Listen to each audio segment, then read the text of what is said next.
नमस्कार, आप देख रहे हैं बहस बिहार की और आपके साथ मैं हूं विवेक। हम सब एक हैं। से बात कैसे आगे बढ़ेगी और कब तक बढ़ेगी ये भी देखना होगा। इसी पर आज चर्चा करने के लिए हम बैठे हुए हैं। सबसे बड़ा सवाल यह है कि जो आज बैठक हुई इसका इंतजार सभी को था और सभी के इंतजार को कुछ नया कहकर संबोधित नहीं किया जा सका।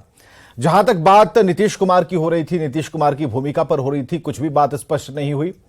फिर यह बात कही गई कि एक एक नेता सब लोग अपना अपना पक्ष रखेंगे, प्रतिक्रिया देंगे। उसके बाद आप लोगों के जो सवाल हैं यानी कि मीडिया के जो सवाल हैं आपसे पूछिएगा, यह बात नहीं हुई। लेकिन लिट्टी, रसगुल्ला और राहुल गांधी की शादी की बात यहां पर जरूर हुई। हो सकता है अगली मीटिंग में यह फाइनल भी हो जाए। लेकिन सवाल यह है कि यह एकता की जो दिशा है यह नीतीश कुमार की एक सफलता के तौर पर इसे माना जाएगा, क्योंकि उन्होंने एक सीढ़ी चढ़ी है। वो जो चाहते थे उस बात को उन्होंने कर दिखाया है। लोग कह रहे थे कि पटना में आएंगे, कौन आएगा, कब आएगा, डेट बदली गई 12, फिर ये, लेकिन नीतीश कुमार ने कर दिखाया। दूसरा सवाल यह था नीतीश कुमार से जुड़ा हुआ कि भाई कैसे, आपकी भूमिका क्या होगी। इस सवाल का जवाब हमें नहीं मिल पाया। अब इस डिबेट में मनीष पांडे प्रवक्ता बीजेपी से हमारे साथ है। बहुत बहुत स्वागत है मनीष पांडे जी। अमित कुमार टुन्ना जी का स्वागत प्रवक्ता कांग्रेस से। अभिषेक झा जी का स्वागत प्रवक्ता जेडीयू से। डॉक्टर संजय कुमार राजनीतिक विशेषज्ञ हमारे साथ मौजूद हैं। सबका एक साथ बहुत बहुत स्वागत करना चाहेंगे। और सबसे पहला सवाल अमित कुमार जी से। अमित कुमार जी, बहुत कुछ ख्वाहिश थी कि बहुत कुछ कहा जाएगा, साझा प्रेस कॉन्फ्रेंस। जब इतने नेता और इतना बढ़िया बोलने वाले नेताओं को जब हम सामने देखते तो हमें लगता है कि कुछ सार्थक बातें और लंबी बात होगी। लेकिन ये लिट्टी, रसगुल्ला और गुलाब जामुन, माफ कीजिएगा, और राहुल गांधी की शादी से बात समायोजन तक क्यों नहीं आई? इससे लीड कौन करेगा? उस चेहरे पर जो बीजेपी सवाल करती रही है वो कहां है? वो दूल्हे की बात करते हैं, हम चेहरे की बात कर रहे हैं, उसका नाम क्यों नहीं लिया गया? पहले तो सबसे पहले बता दे कि ये मीटिंग पहले सब कोई बीजेपी वाले बोले थे होगा नहीं होगा, अब तो हुआ। अब एक बार में आप चाहिएगा सब डिसीजन हो जाए, तो हमको नहीं लगता ये पॉसिबल है, क्योंकि 17-18 दल एक साथ आए हैं। उनका विचारधारा हम लोग सभी का एक है। फिर इस पर निष्कर्ष और फिर डेट तय हुआ है 12 बिहार में एक बस तो तैयार होनी थी ना, जिस पर सभी लोग सवार होते, एक ड्राइवर होता, इस ड्राइवर को लेकर आगे बढ़ता अगले पड़ाव पर। लेकिन बिना ड्राइवर के ये बस आगे कैसे बढ़ेगी? हमें ड्राइवर का नाम ही जानना था। हम चाह रहे हैं कि अगर ड्राइवर की बात हो गई है, देखिए ये अभी नहीं, पहले था एक मीटिंग हो, तो आज मीटिंग पहली बार हुई है, सभी लोग एक साथ बैठे हैं, सबका बहुत का मन मुटाव था, उसको भी दूर किया गया। अब आगे फिर जब मीटिंग होगा हम लोग तय करेंगे कि हमारा बागडोर किसके हाथ में रहेगा, कौन इस नैया को लेके चलेगा, ये डिसीजन होगा। और पहले लोग कहते थे बैठेंगे ही नहीं, अब बैठ गए तो अब है किसको करना है। तो समय आने दीजिए, आपको एक एक बात नहीं आगे पता चलेगा कौन। वो तो सीटों के बंटवारे को लेकर के है, कैसे लड़ेंगे उसको लेकर के है। नहीं, पहले देखिए, पहला अभी मन मिला है सबका, अब दिल मिलेगा तो आगे बढ़ेंगे। कितने लोग का मन मिला? सीट का बंटवारा तो अभी जब 18 लोग आ गए, 18 पार्टियां आ गई, तो सभी का एक दूसरे के ऊपर विश्वास हुआ तभी ना है। और साझा प्रेस कॉन्फ्रेंस में 3 गायब थे। हो सकता है उनका फ्लाइट होगा, लेट हो गया, ये भी रीजन हो सकता है। तो वो क्या रिजर्वेशन करा के आए थे क्या? ये अब कैसे बताएंगे? कुछ रीजन हो सकता है, उनका पर्सनल काम हो सकता है। ये सब पिक्चर क्लियर हो जाएगा जब आगे हम लोग बैठेंगे। फिर 12 तारीख को शिमला में होने जा रही है, उसके बाद क्लियर हो जाएगा। अभिषेक झा प्रवक्ता हमारे साथ है। अभिषेक झा जी, जरा ये बताइए, लालू प्रसाद ने क्या ये सिर्फ मजाकिया लहजे में ये बातें कही या फिर सेहरा पहना दिया है राहुल गांधी को? क्योंकि जो इशारा था दूल्हा बाराती जल्दी कर लीजिए, क्या किस तरीके से इसको देखें? सिर्फ शादी के पॉइंट ऑफ व्यू से सोचें या फिर ऐसा है कि भाई अब आप तैयार होइए और आगे चलिए? देखिए, लालू प्रसाद यादव जी का सोनिया गांधी जी से, राहुल गांधी जी से, उनके परिवार से बहुत पुराना और प्रगाढ़ संबंध रहा है। इस नाते वो कुछ भी कह सकते हैं, पब्लिकली भी कह सकते हैं, पर्सनली भी कह सकते हैं। लेकिन आज का दिन ऐतिहासिक था। वो चिल्ला कर हमेशा भाजपा वाले कहते थे कि विपक्ष के नेता तो कहीं एक साथ बैठ ही नहीं सकते हैं। नीतीश कुमार जी सूत्रधार रहे और उनके प्रयासों का यह नतीजा रहा। और हम धन्यवाद देना चाहते हैं विपक्ष के सभी पार्टियों को, उनके शीर्ष नेतृत्व को, कि वो सभी लोग बिहार जैसी धरती पर आए जहां से बदलाव की बयार बहती है। एक खूबसूरत और सकारात्मक तस्वीर सामने आई और आगे की भी पटकथा बड़ी मजबूती के साथ लड़ी जाए। अभिषेक, मैं आपको रोकना चाहूंगा, इससे पहले जितनी भी डिबेट इस महाजुटान को लेकर हुई, आपने यही कहा कि वो चेहरा आपको पता चल जाएगा, इंतजार कर लीजिए, डेट फाइनल है, सब लोग आज भी कह रहा हूं, हमें वो चेहरा, मैं बराबर बात कर रहा हूं कि आप लोगों ने जो कहा, आप लोगों ने वादा खिलाफी की हमारे साथ, आप लोग डिक्लेयर नहीं कर पा रहे हैं। आज आपने बताया नहीं, आपने कहा था ना, आप याद कीजिए कि ड्राइविंग सीट जो होगा उसका नाम बताएंगे। आज आप भाग रहे हैं। कल चुनाव है, हम तो आज भी आपसे वही बात कह रहे हैं। इंतजार बैठकों के बाद आप बताइए जी, इंतजार करिए, इंतजार का फल बहुत मीठा आएगा। अरे उम्र पहला जा रही है नीतीश कुमार जी, पहले मीठा तो होगा, उस समय दांत अभी आपकी उम्र ही क्या हुई? अरे रसगुल्ले से भी अभी आपकी उम्र ही क्या हुई? लालू प्रसाद यादव जी के पास आप भी होते तो आपको भी वो दुलार प्यार से बहुत सारी बातें बोल रहे होते। आपकी उम्र ही क्या हुई है विवेक जी अभी तक?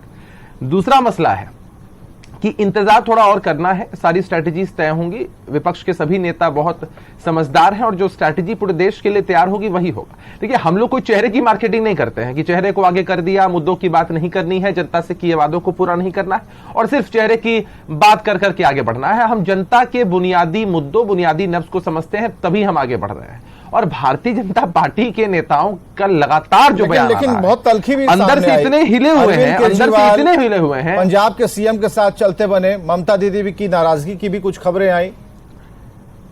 अच्छा, कहां से खबरें आई विवेक जी आपके पास? खबर तो जैसे वो बैठक वाली खबर आई, भीतर क्या हुआ माहौल में हम तक तो छन के ही पहुंचती है ना खबर।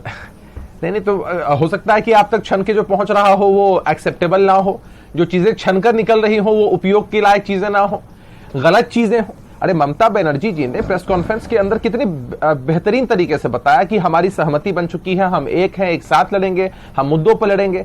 इससे खूबसूरत तस्वीर क्या हो सकती है? जहां जहां विरोधाभास थे वहां वहां नीतीश कुमार जी जाते हैं, सब लोगों से मिलते हैं, सबको एक प्लेटफॉर्म पर बुलाते हैं। आने वाले समय में कांग्रेस पार्टी के राष्ट्रीय अध्यक्ष तय करेंगे और तो ये संयोजक वाली जो लाइन है उसे हम हटा दें, संयोजक नीतीश कुमार नहीं बनाए गए हैं। देखिए, ऐसा नीतीश कुमार जी किसी पद को सुशोभित नहीं करते हैं, किसी पद से, मतलब ये लाइन गलत है ना? नीतीश कुमार जी वहां जाते तो ये लाइन गलत है ना? संयोजक नीतीश कुमार, ये लाइन देखिए, ये लाइन सही होगी, गलत होगी, आधिकारिक रूप से किन्हें संयोजक बनाया जाएगा, कन्वेनर मनीष पांडे, ठीक है, गठबंधन के लिए तय करेंगे। हाँ, मनीष पांडे, चिंता करने की आवश्यकता ही नहीं है। ठीक है, मनीष पांडे। देखिए विवेक जी, मैं चाहूंगा कि थोड़ा मुझे बोलने दीजिएगा। बड़े आरोप लगाए हैं हमारे ऊपर अभिषेक जी ने। अभी तो एक ही लाइन कही है और मैं इन्हीं की लाइन को दोहराता हूँ। बीच में मत बोलिएगा, उन्होंने बहुत अच्छा बोलिएगा। हाँ, बस मैं चाहता हूँ, क्योंकि मैंने बड़ा धैर्य से सुना है दोनों को। देखिए, अभी अभिषेक जी ने एक बड़े मेरे दिल की बात कह दी है कि कांग्रेस से लालू जी का बड़ा पुराना रिश्ता है और इसीलिए वो उस रिश्ता को निभाते हुए आज उन्होंने जो बातें कही है उस पुराने रिश्ते को, तो पुराना रिश्ता तो देश चारा घोटाला वाला ही जानता है, जिसमें कि उनको सजा हुई थी और कांग्रेस ने किस प्रकार से उनके ऊपर आरोप लगाए, सीबीआई जांच बिठाई और फिर आगे क्या हुआ मैं उसको, ये रिश्ता तो पुराना कांग्रेस का और लालू जी का भी है। और शायद प्रेस कॉन्फ्रेंस में आज वही रिश्ता, वही प्यार, वही दर्द या जो कह लें उसको भावना आज दिखा। क्योंकि अगर कोई पार्टी किसी को इस प्रकार से जेल भिजवाएगा, सीबीआई जांच कराएगा, तो ये रिश्ता तो उसकी शादी ब्याह की चिंता तो होगी। अब आगे आइए दूसरी बात पर मैं अगर आऊं नीतीश जी पर, तो देखिए अब विवेक जी, आज मैं सुबह से एक चीज से आज मैं बहुत आहत दिन भर हूं। इसलिए आहत हूं कि सुबह जब राहुल गांधी जी आए तो बेचारे नीतीश जी जब बुके लेके जा रहे थे तो ना तो हम लोगों को वो फुटेज देखने को मिला स्क्रीन पर जिसमें कि वो दे रहे हो और मीडिया तस्वीर खींच रही हो, बड़ा अच्छा सा तस्वीर आए और बिहार की भी जनता देखे कि हाँ भाई नीतीश जी ने बिहार की धरती पर 8 वर्षों के बाद कांग्रेस के राहुल गांधी युवराज को का स्वागत किया। लेकिन ऐसा हो नहीं पाया, बल्कि कई केहुनियां ऐसे चल रहे थे जो लोग राहुल गांधी जी की ओर बढ़ रहे थे और नीतीश जी के साथ उस भीड़ में क्या हो रहा था। मुझे लगा कि बैठक के बाद शायद नीतीश जी संयोजक बन जाएंगे, तो जब राहुल जी जाने लगेंगे तो एक पद उनको मिल जाएगा और तब जो फुटेज मिलेगा मीडिया को तो वो कल की अखबारों में छपेगा। लेकिन पता नहीं क्या हुआ। अभिषेक जी ने आज एक बात फिर कह दी, हाँ सुन लीजिए, बस मैं इंड कर रहा हूं, अरे मैं इंड कर रहा हूं, सुन तो लीजिए ना। अभिषेक जी ने भी एक बात कह दी कि पद को सुशोभित करते हैं तो कैसे दोनों पद पे रहेंगे, मुख्यमंत्री भी रहेंगे और वो संयोजक भी रहेंगे, भाई वहां तो फिर तकरार वाली बात आ जाएगी ना। तो उस सीट को भी नहीं छोड़ना चाहते। प्रेम तो मुख्यमंत्री की कुर्सी से है, पलटासन तो सबको पता है, तो उससे भी प्रेम है। और इनको बन जाते अगर तो तेजस्वी जी कहते हैं कि भाई संयोजक हो ही गए हैं, जाइए देश दुनिया में घूमिए और ये कुर्सी जवाब ले हमको लीजिए छोड़ अभिषेक दीजिए। जी। तो अब आगे की कहानी तो अब बस, अभिषेक जी बताएंगे और हमको बताइए देखिए, अभिषेक जी। वास्तविकता यही है कि भारतीय जनता पार्टी के लोग अंदर से हिले हुए हैं। अब देख लीजिए कि कितने निम्न स्तर की बात है कि हुनियां निकल रही हैं, मतलब कितना ध्यान करके देख रहे हैं। फुटेज में अभिषेक जी मैंने कोई ऐसी बात नहीं कही। आप कह दीजिए, पांडे जी, आप कह दीजिए डिबेट के डिबेट के मैं शांत रहूंगा, देखिए लेकिन आप कह रहे हैं कि किस शब्दों का, देखिए राजनीतिक और मानसिक इंस्टेबिलिटी, भाई एयरपोर्ट राजनीतिक और मानसिक आप इंस्टेबिलिटी एक बढ़िया फुटेज हमको किसी चैनल में दिखा दीजिए जिसने नीतीश जी को आज के ऐतिहासिक दिन में, देते हुए बढ़िया आज के फुटेज दिया हो। ऐतिहासिक दिन में जब विपक्ष के सभी नेता बैठते हैं तो भारतीय जनता पार्टी के नेताओं प्रवक्ताओं के पास क्या मुद्दा बच गया है? हंसिए विवेक है ना। अच्छा, बिहार की जनता तो इन पर हंसी अखिलेश सिंह जी ने आप सुबह में आपके चैनल को बोला, समझ सकते हैं कांग्रेस फिर 1990 से बेहतर हो गई है। शाम तक आपका टेम्परेचर कितना हिल गया है, हम इस बात को समझ सकते हैं। अखिलेश जी ने कहा जो कांग्रेस के प्रदेश अध्यक्ष हैं, हम जानते उन्होंने हैं कहा कि कि आपकी कांग्रेस पार्टी फिर में जबरदस्त 1990 मंथन से शुरू हो चुका पहले है, जबरदस्त से बेहतर पार्टी हो गई है। और उस मंथन का मतलब नतीजा बीजेपी क्या और होगा? राजद कुछ भी दोनों नहीं। साफ हो गया है। कुछ भी नहीं। अब उसका जवाब ले कोई लीजिए दिक्कत इनसे कि नहीं है। अखिलेश जी ने क्यों कहा है। देखिए, हम जानते हैं विवेक जी, इन लोगों के मन के अंदर जो डर व्याप्त हो गया है ना, वो इसी माध्यम से निकलेगा। चलिए आप इसी खुशफहमी में रहिए, मेरे लिए तो ये अच्छा है। मैं एक बात आपको कह दूं कि ऐसे माहौल में दवा क्या है, दुआ क्या है, जहां कातिल खुद ही पूछे कि हुआ क्या है, तो हम देश के कातिलों को जवाब दे देना चाहते हैं कि बिहार से आपकी दवाई शुरू हो चुकी है, दवाई बननी शुरू हो चुकी है पूरे। ठीक है, हम जरा आगे बढ़ते हैं, 1 मिनट। और आप देश की सत्ता, ठीक है, उस कातिल का नाम क्या है वो आप लोग सोचिए। डॉक्टर संजय कुमार राजनीतिक विशेषज्ञ हमारे साथ मौजूद हैं। डॉक्टर संजय, इसमें कातिल की बात की जा रही है, लेकिन कातिल का नाम हम नहीं लेना चाहते या फिर कौन कातिल है ये हमारी समझ से थोड़ा परे हो जाता है। यहाँ 2-3 सवाल यहाँ पर हैं। एक तो बैठक तुलचलिए हो गई, संयोजक वाली बात अधूरी रह गई, आगे की रणनीति बनेगी उसके लिए शिमला का चयन किया गया, क्यों शिमला का चयन किया गया ये। तीसरी बात, अरविंद केजरीवाल आए, पटना का हनुमान मंदिर भी था लेकिन पंजाब साध गए। ठीक है, वो अच्छी बात है, उनकी आस्था का केंद्र जहां भी हो वहां जा सकते हैं। एक बात और कि जो तलखी नाराजगी अरविंद केजरीवाल के चेहरे पर देखी गई, वो तो बाद में बैठक के बाद उन्होंने दर्शन भी नहीं दिया कि हम देख करके बताएं उनका बॉडी लैंग्वेज क्या था। 4-5 सवाल है और आज की बैठक पर आपका जो एक बोनाफाइड, एक मजबूत रिएक्शन है वो हम जानना चाहेंगे। नहीं, आज की बैठक सफल रही और इस सफलता के लिए नीतीश कुमार जी को मैं भी शुभकामना देता हूं कि इतने विपक्षी नेताओं को उन्होंने बिहार में बैठाया। अच्छी बात है, एक अच्छी शुरुआत आपने की और लोकतंत्र में मजबूत विपक्ष की भी जरूरत है। और अगर आपने पहल की तो ये लोग आए आपके पहल पर, लेकिन जो बाकी आपके सवाल हैं वो सवाल तो अनुत्तरित है ना। जैसे अगर कोई बात स्पष्ट होकर के आती कि आज की बैठक में चीजें क्या तय हुई, तो सामूहिक तौर पर कोई बातें स्पष्टता से नहीं आई। एक साथ चुनाव लड़नी है, एक साथ तो चुनाव लड़नी है, जब आप विपक्ष में हैं तो एक साथ तो चुनाव आप लड़िएगा ही, लेकिन उसके क्या होंगे, समीकरण क्या होंगे, कैसे, उस पर कोई बात आज नहीं हुई। एक चीज। दूसरी चीज, एजेंडा को लेकर के कुछ पार्टियों के जो नेता मुखर थे, जिसमें अरविंद केजरीवाल का नाम आप ले रहे हैं, वो अध्यादेश को लेकर के अड़े हुए थे और कांग्रेस ने उस पर कोई अपनी राय नहीं व्यक्त की। कहा कि जब संसद चलेगा उस समय देखा जाएगा। इसको लेकर के जो नाराजगी सामने आई कि प्रेस कॉन्फ्रेंस को भी वो संबोधित नहीं करते हैं और चले जाते हैं। और एक तीसरी बात जो कन्वेनर को लेकर के लग रहा था कि बतौर चूंकि पहल नीतीश कुमार जी कर रहे हैं और एक सार्थक पहल इनकी रही कि इन्होंने कांग्रेस और जो क्षेत्रीय पार्टी जो दूरी बनाए हुए थे उनको एक साथ बैठाने में ये कामयाब रहे, लेकिन कन्वेनर की बात भी स्पष्ट नहीं हो पाई। तो जो मूल मुद्दे हैं वो तो आप हमलावर हैं ही। आप भारतीय जनता पार्टी को कातिल कह लीजिए, भारतीय जनता पार्टी को कटघरे में खड़ा कर लीजिए, भारतीय जनता पार्टी संविधान के साथ छेड़छाड़ कर रही है, चीजें तो चल ही रही है। लेकिन आज एक कोई स्पष्ट आवाज अगर निकलती, इतने दलों के लोग बैठे थे और निकलते कि नहीं एक साथ लड़ेंगे और किसी भी तरह का त्याग की जरूरत होगी, चाहे वो त्याग बड़ी पार्टी को करना पड़े, चाहे वो त्याग छोटी पार्टी के लिए करना पड़े, उसके लिए हम तैयार हैं। बल्कि नीतीश कुमार जी ने तो राहुल जी की तरफ इशारा भी किया कि आपको बोलना चाहिए, आप बोलिए, लेकिन उन्होंने कोई बहुत साफ गोई से कोई बातें नहीं की। लिट्टी चोखा और गुलाब जामुन की बात होते रही, लेकिन इस साफगोई पर कि कांग्रेस इसके लिए तैयार है कि अगर क्षेत्रीय पार्टियों को कहीं अगर लगेगा कि वो मजबूत है और उनके लिए हमको त्याग भी करना होगा तो हम उसके लिए तैयार हैं। या क्षेत्रीय पार्टी भी कोई बहुत मुखर होकर के इस बात को नहीं बोली कि नहीं, जब हम लोग एक साथ बैठ सकते हैं, एक सामूहिक तौर पर मजबूत विपक्ष की पटकथा लिख सकते हैं, तो हम लोग त्याग करने के लिए भी तैयार हैं। अगर उनके तरफ से त्याग होगा, मेरे तरफ से त्याग होगा, लेकिन त्याग हम लोग करेंगे। तो जब अस्पष्टता में कुछ चीजें नहीं आई तो एक ही चीज मैं कहूंगा कि एक ही सफलता दिखी कि इतने लोगों को इन्होंने बुलाया, इतने लोग बैठे। ठीक है, इसकी शुरुआत में भी मैं मान सकता हूं, कोई जरूरी नहीं है कि एक बैठक में ही कोई चीजें स्पष्ट हो जाए। इसके लिए 2, 3, 4, 5 बैठकें हो सकती है, लेकिन एक चीज को कोरिलेट करने की कोशिश की जा रही थी 77 से। मतलब इस बैठक का एक रिजल्ट बार गुलाब बिहार जामुन में रहा है, आप ये मान रहे हैं? जी जी, नहीं मैंने चीजें जो हम लोग जो उम्मीद की हुए, तो भाई अब बौद्धिक आदमी को तो कोई ऐसा ही चीज मिलता ना कि हाँ एक सार्थक बात हुई। लोकतंत्र में हम लोगों का भी तकाजा है कि एक मजबूत विपक्ष हो और मजबूत विपक्ष चुनौती दो सत्ता को, ताकि वो अमित कुमार जी, निरंकुश ना हो। डॉक्टर संजय बैठे हुए हैं। डॉक्टर संजय को क्या आप बता पाएंगे कि आखिर क्यों इन्हें सार्थक चीजें नहीं लगी? आज की बैठक हुई, इतना बढ़िया आयोजन, पत्रकारों को धन्यवाद दिया गया, दूसरे राज्यों के भी पत्रकार आए हुए थे। देखिए, एक पहल नीतीश कुमार जी ने शुरू की, उस पहल को प्लेटफॉर्म पे लाया, जमीन पे उतारा कि एक बार सबसे पहले बैठक तो हुई, सब कोई एक साथ बैठे।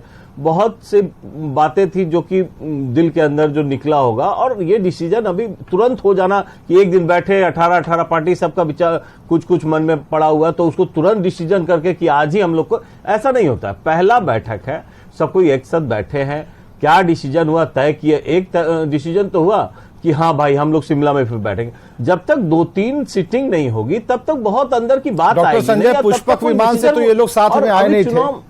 डॉक्टर संजय, आप समझ पा रहे हैं, बार बार बैठने का मतलब समझ रहे हैं? ये पुष्पक विमान तो था नहीं कि किसी एक जगह लोड करके इनको आकर पटना पहुंचा गया। नहीं, पुष्पक विमान से भी नहीं आए थे। और सारे लोग जिस तरह से अटैकिंग हैं बीजेपी पर कि सत्ता निरंकुश हो गई है, सत्ता जो है वो अधिनायकवाद की तरफ बढ़ रही है, तो आज आप हुंकार तो भरते, तब न भारतीय जनता पार्टी या सत्ता डरती कि हम लोग एक हैं और एक तरीके से आपको सत्ता से बेदखल करने के लिए हम इस रणनीति पर काम कर रहे हैं। ठीक है, वो चीजें बनती नहीं बनती वो ठीक बात है कि एक बैठक या 10 बैठक आपको करनी पड़ सकती है, लेकिन कोई एक ठोस आवाज जो सामूहिक तौर पर निकलनी चाहिए थी, जो सत्ता को कहीं ना कहीं से पेनिट्रेट करती, वो आवाज मुझे सुनाई नहीं पड़ी। ठोस आवाज की कमी रह गई। अब देखिए, जब बड़े लक्ष्य की प्राप्ति के लिए हम बढ़ते हैं ना, तो इतनी हड़बड़ाहट में कुछ भी नहीं होता है। नहीं, वो तो आपको छूट है ना, भरोसा ही नहीं। आप 1 या 20 बैठक कर लीजिए, लेकिन पहली बैठक में कुछ दमदार ऐसा जो प्रेजेंटेशन है ना, वो धमाकेदार होना चाहिए। कहते हैं ना कि देर आए दुरुस्त आए, देर आए दुरुस्त आए। समय हमारे पास है, रणनीति बननी शुरू हो चुकी है और हड़बड़ाहट एकदम भी नहीं है। हड़बड़ाहट जिनके खेमे में है आपको दिख रहा है उनके बयानों से। हड़बड़ाहट हम तो डॉक्टर संजय का खेमा देख रहे हैं, और भी पार्टियां हमारे साथ जुड़ेंगी। संजय का खेमा देख रहे हैं, उस विश्लेषण को समझने की कोशिश कर रहे हैं। हम किसी दल के खेमे को नहीं देख रहे। विश्लेषण करने के लिए वो स्वतंत्र है, लेकिन ये जो गठबंधन का स्वरूप तैयार हो रहा है, वहां पार्टियों को मालूम है। और अंत में हम कहना चाहते हैं कि इतनी हड़बड़ाहट की कोई आवश्यकता नहीं है। लोग हड़बड़ा कर सोच रहे हैं पहले ही दिन उनको नेता बता दे। अरे हमारे लिए सबसे जरूरी है मुद्दे। लेकिन आप जरा गौर फरमाइएगा, नीतीश कुमार ने कहा कि जो करना है जल्दी करना है, इसलिए एक कम पीरियड वाला जुलाई महीने में ही इन्होंने रख लिया है ना। आप कह रहे हैं कई बैठकें होंगी, लेकिन आप जानिए कि नीतीश कुमार थोड़ा ये कह रहे हैं कि नहीं, थोड़ा जल्दी कीजिए ताकि इलेक्शन से पहले तैयारी और सीटों पर हम बातचीत हो जाए। हमारे साथ मनीष पांडे जी, 30 सेकंड का वक्त है, आप जरा इसे कंक्लूड करें। देखिए, ये किन लोगों की जमात थी ये तो आप देख ही रहे थे। और अभी जो कांग्रेस के लोग कह रहे हैं और अभिषेक झा भी कह रहे हैं कि हड़बड़ी क्या है। अरे भाई, अगर आपको लगता है कि देश में संविधान खतरे में है, अगर आपको लगता है कि इसीलिए देश तो आपके की खिलाफ लड़ रहे वाकई हैं। में गड़बड़ है, आपको तभी अगर तो बाहर आपको करेंगे। लगता है कि देश 2014 तभी से आपको बाहर बदतर करेंगे। स्थिति में पहुंच गया है, चिंता मत 2000 के कीजिए। पहले के बदतर चिंता स्थिति मत में पहुंच कीजिए। गया है। एक तो आप बैठक थोड़ा से इतनी जल्दीबाजी बबलाहट दिखाइए है। ना, लेकिन एक विवेक बैठक जी, से यहाँ इतनी विषय बबलाहट क्या है।